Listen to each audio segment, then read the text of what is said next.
कहते हैं जहाँ चाह होती है वहाँ राह होती है और डर के आगे जीत है। ऐसा ही कुछ कहता है आपकी फ्लैमिंगो बुक का एक चैप्टर। तो चलिए स्टूडेंट्स, स्टार्ट करते हैं हमारी आज की एक्सप्लेनेशन और शुरू करते हैं हमारा video. So welcome all of you to Exam Buddies. आज का टॉपिक हमने लिया है आपकी फ्लैमिंगो बुक से, जो कि है चैप्टर डीप वाटर, और इसे लिखा है विलियम डगलस ने। स्टूडेंट्स, विलियम डगलस का ये जो चैप्टर है वो उनकी लिखी हुई एक बुक मैन एंड माउंटेन्स से लिया गया है। So you should mention know the name man and mountains, जो कि विलियम डगलस की ही बुक का टाइटल है।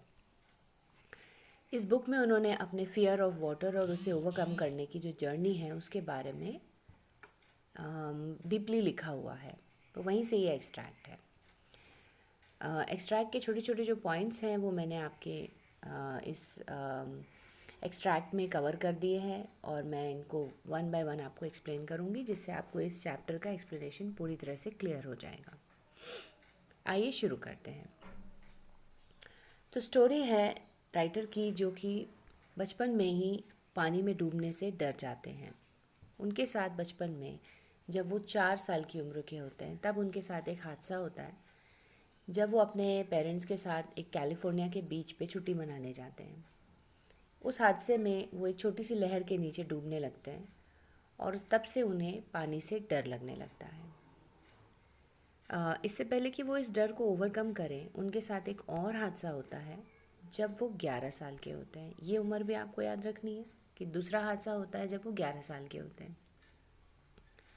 11 साल की उम्र में वो स्विमिंग सीखने के लिए याकीमा स्विमिंग पूल पे ट्रेनिंग लेने जाते हैं। क्योंकि ये स्विमिंग पूल बड़े बच्चों के लिए होता है, इसलिए वो वहाँ पर ऐसे टाइमिंग में जाते हैं जहाँ पर जब बहुत ज़्यादा लोग नहीं होते। एक बार जब वो स्विमिंग के लिए जा रहे होते हैं तब वहाँ पर एक बच्चा उनको जानबूझकर प्रैंक करता है, टॉस करके उन्हें पूल के अंदर पुश कर देता है। इस बच्चे के लिए एक वर्ड यूज़ किया गया है, बुली। बुली उसको कहा जाता है जो अपने से कमज़ोर लोगों को परेशान करता है। सो वो उन्हें उस पूल में धक्का दे देता है, जिससे कि वो डूबने लगते हैं। पूल का पानी कहाँ तक गहरा होता है? 9 फीट्स तक गहरा होता है और इसकी वजह से वो पानी के ऊपर नहीं आ पाते। जब वो नीचे जाने लगते हैं पूल के नीचे, तो उन्हें ऐसा लगने लगता है कि उनका थ्रोट फ्रोज़न हो रहा है, यानी कि वो उनके गले से आवाज़ भी नहीं निकल पा रही है और उन्हें लगता है कि वो पैरालाइज्ड हो रहे हैं। देन इसके बाद वो कोशिश करते हैं पूल में से जंप करके बाहर आने के लिए, लेकिन वो भी उनके जो अटेम्प्ट्स होते हैं वो फेल हो जाते हैं।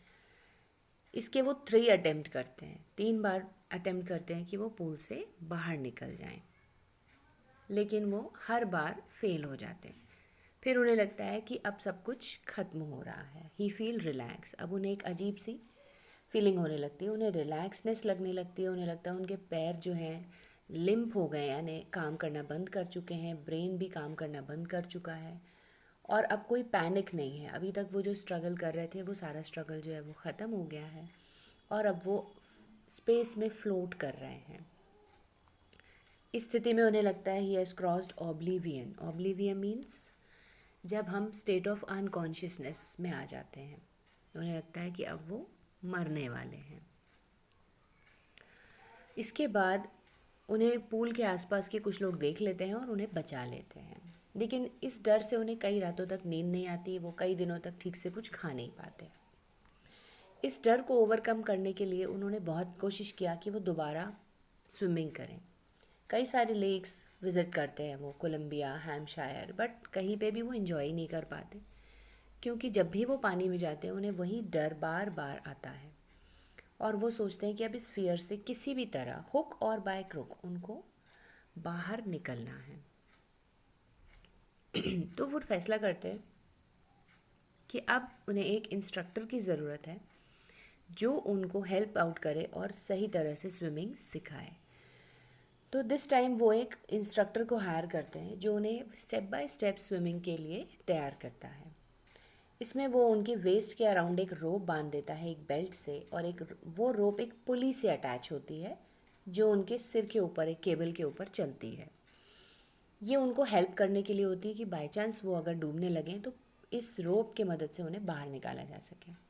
फिर hour after hour, day after day वो इस तरह से प्रैक्टिस करते हैं। कुछ टाइम के बाद जब उनकी स्विमिंग की ये स्टेप्स पूरी हो जाती हैं तो फिर उन्हें किक करके बाहर निकलना उनके इंस्ट्रक्टर सिखाते हैं। फाइनली वो सारे स्टेप्स को कंबाइन करके धीरे धीरे स्विमिंग की ओर जाने लगते हैं। जब उन्हें लगता है कि अब उन्हें ठीक तरह से स्विमिंग करना आ गया है तो अब उन्हें लगता है कि अब अपने फियर को कॉन्फ्रंट करना चाहिए, और कहीं ना कहीं उनके दिमाग में ये बात रहती है कि मैं कभी ना कभी अपने फियर को मॉक करूँगा, यानी मजाक उड़ाऊँगा कि तुम मेरा कुछ भी नहीं बिगाड़ सकते हो, अब मैंने अपने फियर को ओवरकम कर लिया है। अब वो स्विमिंग सीख चुके हैं और उन्होंने काफ़ी सारी जगह पर उसे प्रैक्टिस भी कर लिया है, लेकिन अभी भी श्योर होना बाकी है, क्योंकि अब तक उन्होंने जहाँ प्रैक्टिस किया है वो ट्रेंड एरियाज़ थे। इसलिए वो अब ऐसी जगह जाना चाहते हैं जहाँ पे कोई भी ना हो, जहाँ पर वो अकेले स्विमिंग कर सकते हैं। इसलिए वो श्योर करने के लिए जगह चुनते हैं टाइटन टू कॉनराड मीडोज़ की, और यहाँ पे वो कॉनराड क्रीक ट्रेल से मीड ग्लेशियर की तरफ स्विम करने की डिसीजन लेते हैं। इसके लिए वो कैंपिंग करते हैं मीडो के साइड में। यहाँ पर एक लेक होती है जिस is called warm lake. Students, ये वार्म लेक नहीं है, इसका नाम ही वार्म लेक है। ये लेक तो ठंडी ही होती है। नेक्स्ट मॉर्निंग वो इस लेक में डाइव करते हैं और उसको अक्रॉस द शोर और बैक, यानी एक बार जाते हैं और एक बार वापस आते हैं। इस तरह से वो स्विम करके इस लेक में अपने आप को टेस्ट करते हैं, और टेस्ट करने के बाद जब वो पार करके वापस आ जाते हैं तो ही फील वेरी इन्जॉयबल, बहुत खुश होते हैं और ज़ोर से चिल्लाते हैं, और उनकी एको गिलबर्ट पीक से रिटर्न आती है। ये पीक का नाम भी याद रखेंगे, कभी कभी ये पूछ सकते हैं आपको कि किस पीक से उनकी एको रिटर्न आती है। इस तरह से वो अपना जो फियर ऑफ जो उनका डर है जिससे कि वो बाहर निकलने की कोशिश कर रहे हैं, वहाँ से उनको सीख लेते हैं कि हम कैसे उस डर को ओवरकम करना है। एक इम्पॉर्टेंट बात है इस चैप्टर के अंदर कि ये जो डर और डर के बाद का जो एक्सपीरियंस है और उसको ओवरकम करने का जो उन्होंने तरीका अपनाया, वो एक्सपीरियंस उनके लिए कैसा रहा, ये क्वेश्चन भी आ सकता है आपको। ये जो experience of terror and conquering of it, यानी डरना और फिर उस डर पे जीत हासिल करना, ये उनका एक एक्सपीरियंस है जिसे वो समझते हैं कि जिसने इसे फेस किया होगा सिर्फ वही इसे अप्रिशिएट कर सकता है। जैसा कि रूजवेल्ट भी कहते हैं कि all we have to fear is fear itself, यानी कि हम फियर से ही डरते हैं। जब तक हमें फियर महसूस होता है और हम उसे डर रहे होते हैं, वो सिर्फ तब तक ही होता है। जैसे ही हम उसे डरना बंद कर देते हैं और उसका सामना करने लगते हैं तो वो गायब हो जाता है। इसी तरह से उन्होंने एक्सपीरियंस किया, और इस एक्सपीरियंस को उन्होंने वहाँ तक महसूस किया जहाँ पर वो बिल्कुल नियर टू डेथ थे, और इसलिए उन्होंने बहुत क्लोजली डेथ एक्सपीरियंस कर ली है। इसीलिए ग्रीव करने की, लाइफ में जीने की जो इंटेंसिटी है उनके लिए जीवन में, वो बढ़ चुकी है, और इस जीवन जीने की जो इंटेंसिटी है उसने ही उन्हें इस डर का सामना करने में बहुत ज़्यादा मदद की है। तो this is all in this chapter.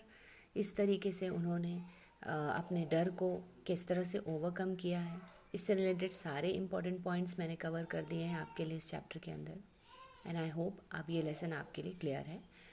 आप सिर्फ एक रीडिंग दे सकते हैं इस चैप्टर को, ताकि अगर कोई और डाउट्स हैं तो आप कमेंट सेक्शन में पूछ सकते हैं। जाते जाते हम इस चैप्टर का एक क्विक गो थ्रू कर लेते हैं, जैसे थ्रू मल्टीपल चॉइस क्वेश्चंस, जैसे कि what revives of Douglas by introduction to YMCA। Now students, YMCA क्या है? YMCA young men's Christian association, ये एक एसोसिएशन का नाम है जहाँ पर वो स्विमिंग सीखने गए थे when he was 11 years old.